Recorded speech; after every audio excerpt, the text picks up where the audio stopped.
दोस्तों स्वागत है आपका मेरी न्यू वीडियो में। आज हम अपनी वीडियो में बात करेंगे ये करके दिखाओ, ये फिर ये। हनी पाजी की एक न्यू एल्बम आने वाली है जो कि यूट्यूब पे इस टाइम बहुत ज्यादा वायरल हो गया है, जिसका टीजर पर इनके टीजर से भी ज्यादा वायरल की कंट्रोवर्सी हो रही है। कई बात से कह रहे हैं कि मैं टॉप पे बैठा हूँ, हनी सिंह मेरे आगे कुछ नहीं है, लोगों का कमबैक नहीं हो रहा। एक बात तो समझ ले, मैं बोलूँ का मैं आंखों से पढ़ ले, गेम के टॉप पे बैठा जिसके भी बस की हो आके पकड़ ले। हाँ फिर मैंने सीन चेंज किया और कुछ लोगों का कमबैक ही नहीं हो रहा। बता दो ना क्या किसका कमबैक नहीं हो रहा। मैं पर्सनली हनी सिंह को पसंद करता हूँ, मैं हालांकि मैं उसका डाई हार्ड फैन नहीं हूँ, पर मैं पर्सनली उनको पसंद करता हूँ क्योंकि मेरी स्कूल की यादें उनके गानों के साथ जुड़ी हुई हैं।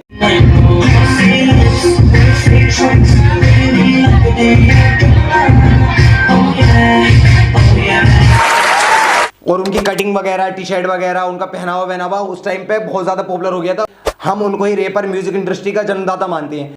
बात तो सही है। अपनी हेल्थ इशू को लेकर हनी सिंह कुछ साल इस म्यूजिक इंडस्ट्री से बाहर रहे थे। मुझे कोविड हुआ था मेंटल हेल्थ का, जिसे साइकोटिक सिम्टम्स बाइपोलर डिसऑर्डर बोलते हैं। बहुत डेंजरस चीज है, किसी को भी ना हो, मेरे दुश्मन को भी ना हो, ऐसी चीज है। I prayed for death every day every night. उसी समय कुछ नए लोग इस हिप हॉप इंडस्ट्री में आ गए थे, पर इस हिप हॉप इंडस्ट्री की खास बात यह है कि इसमें वो लोग भी अपना नाम बादशाह रख सकते हैं जिनकी चार लोगों में बात की कोई वैल्यू नहीं रखी जाती हो। ये बड़ी अच्छी बात कही आप। और इस हिप हॉप इंडस्ट्री में ही अपने नाम को वो लोग रफ्तार नाम से जाने जाते हैं जो मैराथन दौड़ में लंगड़े के साथ भागने में भी सेकंड आएंगे। और क्या सही कह रही हूं?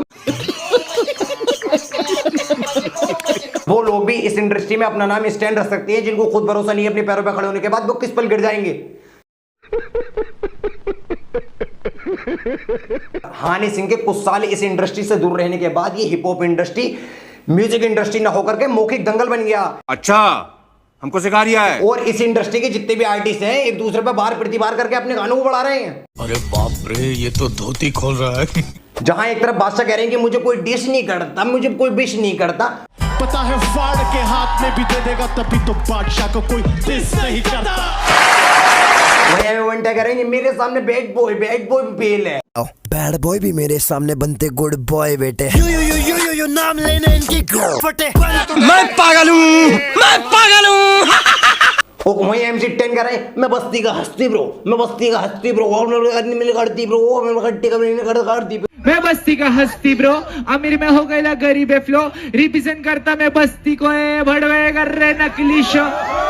हम मालूम है तेरे बाप को मत सिखा। इनके इस तरीके का गानों ने नए नए नौजवानों को बिगाड़ दिया। और क्या, बिल्कुल फौलाद से मोमबत्ती बनाने में इनका सबसे बड़ा हाथ है। कोई अपनी गाल पे टैटू बन रिया, कोई अपने कान पे टैटू बन रिया, कोई अपने मत्थे पे टैटू बन रिया, कोई अपनी छाती पे टैटू बन रिया। अबे सही सुध आदमी का काम थे ये, बताओ तुम हैं? कोई दोनों बाली छत वाले का, कोई नाक छत वाले का, कोई कान छत वाले का। ढांचा को घुमा था बंदा में खुदा का हर एक जगह का मंडल में फंका था, बैठ कर सुबह का तेरे लिए रुका था, कभी न सूखा था, क्या बोलता माम हट बोचड़ी के। इन्होंने बिल्कुल नौजवान लड़कों को चूजा बना के छोड़ा। पिंडले कर लेंगे तित्ती पतली, पिंडली हो जाएंगी तित्ती पतली इनके गाने को सुन के। और बा डीजे वाले बाबू मेरा गाना चला दो, डीजे वाले बाबू तेरी आवाज को चपरासी ना सुने, डीजे वाले सुनेंगे तेरे बाबू हैं। जिस हिसाब के इनके गाने होती हैं, आप बीती घटनाओं को राइम के जरिए बोलने को अपने म्यूजिक बताए थे, बोला देखो हमने कितना बढ़िया म्यूजिक दे दिया। बात तो सही है।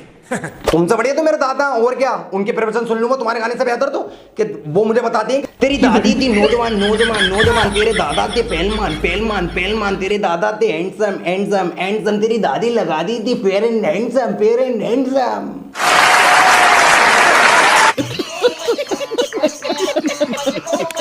तो बताओ मेरे दादा हुए ना तुमसे बढ़िया रैपर, हमें इन्हें कोई गाने कहती हैं इनसे। मतलब किस तरीके से अगर तुम अपनी गर्लफ्रेंड को सुनाना चाह रहे हो, बंदी को इंप्रेस करना चाह रहे हो, तो तुम क्या कहोगे उससे?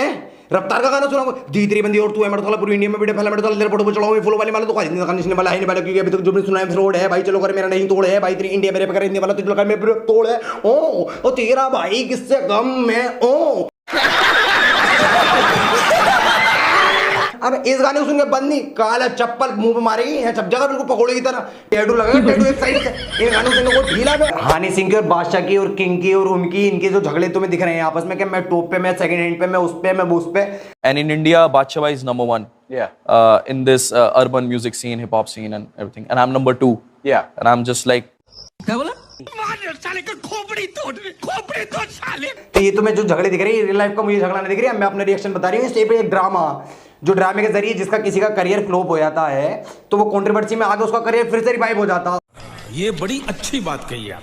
बादशाह और हनी सिंह की कंट्रोवर्सी हो सकता है कि तुम्हें रियल लग रही हो, पर मुझे ये बिल्कुल ड्रामा लग रहा है। मुझे पता है क्योंकि आपने देखा होगा एमवी बंटाई को रफ्तार की बहुत ज्यादा कंट्रोवर्सी चली थी। दोनों एक दूसरे पे गाने के जरिए एक दूसरे पर आरोप प्रत्यारोप लगा रहे हैं खूब कि तू ऐसा है तू वैसा।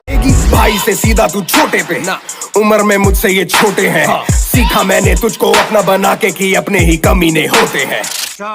मस्कानी 8 साल बड़ा फिर भी मैं ठसता नहीं, हिप हॉप हमारा है तेरे लिए रास्ता नहीं। हम लोग का हिप हॉप है बंटाई, कहां से घुस रहा है तू बीच में? ये कर दूंगा बादशाह में किंग, ये मैं वो दोनों ही खूब कंट्रोवर्सी हो रही थी, खूब लड़ाई झगड़े के, अमला पमला चप्पल का तमला, हाथों को तोड़ूंगा करेगा मामला, खूब चला था। हमें इतनी बात एक दूसरे से कहनी थी, फोन पे भी कह सकते हैं। ये गानों के थ्रू बना रहे हो तुम ये सब अपनी पॉपुलैरिटी पाने के लिए कर रहे हैं और इन्हें इसका बहुत बड़ा फायदा ही मिलता। बताओ एमवी बंटाई को कौन जानता था उससे पहले? बिग बॉस में चीफ गेस्ट के हिसाब से कोई नहीं जानता था उससे पहले, कंट्रोवर्सी से पहले। वो एक अपनी गली तक का सिंगर था जहां पे इस भाषा का प्रयोग होता। बताओ आज उत्तर प्रदेश, झारखंड सब जगह जानने लगे इनके कंट्रोवर्सी की वजह से। जली ना, तेरी भी जली ना। और ऐसे ही अब हनी सिंह का करियर जो थोड़ा डाउन है, वो इस सहारे इनके सबकी मिली भगत होगी। मुझसे शर्त लगा लो तुम, जो आदमी इतनी इज्जत करता हो हनी सिंह की, वो हनी सिंह के बारे में ऐसा कह देगा? क्योंकि आपने मेंशन किया माफिया मुंडी ना, यादें ताजा हो गई भाई, पूरा ताजा ही हो गई। मैं रफ्तार, इक्का, हनी भाई, लिल गोलू, ओरिजिनल माफिया मुंडी। जिनने अपने करियर की शुरुआत सबने साथ करी हो, वो एक दूसरे के बारे में इतनी खतरनाक कर देंगे ऊपर जाके। और हालांकि उस बीच में उनकी दोस्ती भी हो गई है। चलो ये बात तो होती है कि शुरू में हमारी दुश्मनी हो गई थी, हालांकि उस बीच में दोस्ती भी हो गई है। और फिर मतलब ये होता है, इससे दो लोगों को सहारा मिल जाता है। जैसे उस पर अब टीजर पे देखो कितने मिलियन व्यूज आ गए। अगर रियल लाइफ में लड़ाई होती, दोनों एक दूसरे घर पर लट्टे लेके पहुंच जाते हैं और क्या मुकदमे लिख देते हैं इनके ऊपर। ये सब अपने दिमाग के साथ खिलवाड़ कर रहे हैं। एक दूसरे पे कमेंट करने से अपने गानों के जरिए, मुझे इस तरीके के गाने तो बिल्कुल पसंद है नहीं। मुझे तो गाने वो पसंद है जो मतलब फील देते हो, मतलब पहाड़ों में बैठे हों अपनी बंदी के साथ और सूरज डूबते हुए हम देख रहे हैं और उस तरीके का गाना बज रहा हो, जो फील दे रहा हो, पीछे कोई म्यूजिक गिटार वाली बज रही हो, वो संगीत देने की, इस तरीके के गाने होते हैं। वो गाने क्या अमला पमला चप्पल को तोड़ूंगा करेगा ममला, मुर्गी का टंगड़ा, ये वो कैसी अपमानजनक बातें कर रहा है लौटा, ये अश्लील है ये लौंडा। भाई तुम्हें लगता हो कि इनकी लड़ाई पर्सनल लड़ाई है तो तुम उस बात को मानो, पर मैं तो नहीं मानता। सिर्फ अपने करियर में उछाल लगाने के लिए या किसी का करियर रिवाइव करने के लिए ये सब कंट्रोवर्सी रची जा रही है, बिल्कुल स्क्रिप्टेड। अच्छा